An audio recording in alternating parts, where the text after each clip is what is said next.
Every now and then, a film comes along that just changes the game completely. It redefines a genre, and it takes the art form to a whole nother level. In 1990, Paul Verhoeven did that with Total Recall. Easily one of Arnie's best.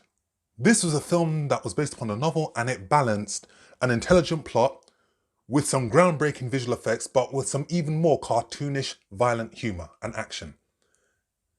And it was felt to be a defining moment in film. But in 1991, James Cameron took that baton and ran one step further with it. And he wrote, produced and directed, which is arguably one of the greatest films ever made, one of the greatest sequels ever made, and one of the greatest action films ever made. This is a film that won 4 Academy Awards. It is Arnie in his most iconic role to date. This is a film that turned 30 years old, and I'm honoured to be reviewing it on my channel today. And I'm, of course, talking about Terminator 2 Judgment Day.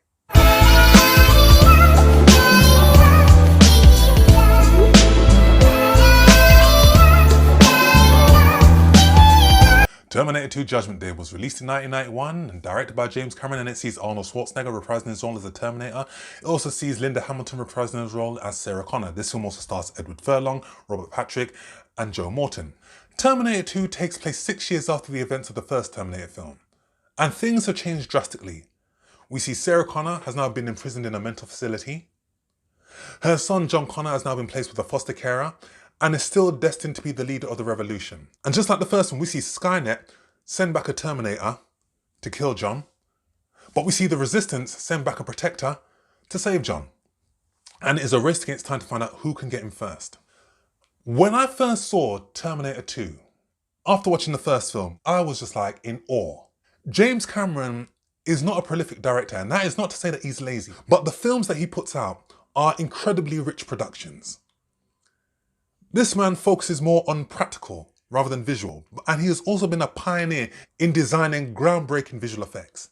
And he certainly did that with the T-1000. The films that James Cameron has done, this is easily his best and my personal favourite of his. This is an incredibly well-paced film, with one well-paced moment after another, and each one is well set up. I liked how the characters are introduced, from John Connor to Miles Dyson, played by Joe Morton. And what is even more better is the fact that each character has a very strong arc. Especially Joe Morton's character, Miles Dyson. We learn that he is actually the technician of Skynet and the one who's responsible for designing it, that ultimately leads to Judgment Day. The true test of a film is how well it holds up. And Terminator 2 certainly holds up brilliantly. 30 years on, the visual effects, the sound effects, the set pieces, they all stand. James Cameron is a director that is way ahead of his time, and this film is indicative of that. Even the late Stan Winston's mesmerising makeup, it took it another level from the first Terminator film. Stan Winston was a legend in the makeup industry, and this is one of his best pieces of work. I also like the musical score in this film. Brad Fiddel's musical composition, as simple as it is, it holds. And it serves each moment in the narrative perfectly. And Brad Fiddell will go on to work again with James Cameron in True Lies in 1994. Whilst the opening sequence of Terminator 2 may seem repetitive, just like it did with the first film, it certainly distinguishes itself by adding the character arc of John and also the mission of trying to blow up Skynet. Casting wise, James Cameron knows how to pick his actors. And Arnie, this has to be his most iconic role to date. Nobody could play this role like him. And what was so interesting was this man only says 700 words of dialogue in the movie, and he got paid $15 million for it. And what I like about this interpretation of the Terminator, A, he's the Protector, and B, we see a lot more of the deadpan delivery that Arnie is so well known for. Linda Hamilton as Sarah Connor.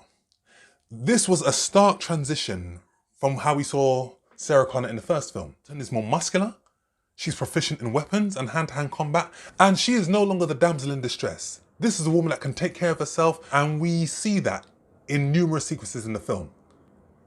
And her interpretation of a strong female character set the template for future action heroines, like Trinity in The Matrix. And there were certain scenes where she was not sitting back as a character waiting for the Terminator to save her. She was handling herself. Especially in the breakout sequence in the mental institution, where there was the shootout in the elevator. from the truck to helicopter shootout sequence in the third act of the film. And I liked how her character was well balanced. She was a mother to John, but also a protector to him also, as was the Terminator. Robert Patrick as a T-1000. This is easily his most iconic role today, and that's what we will forever know him as. And that is not necessarily a bad thing.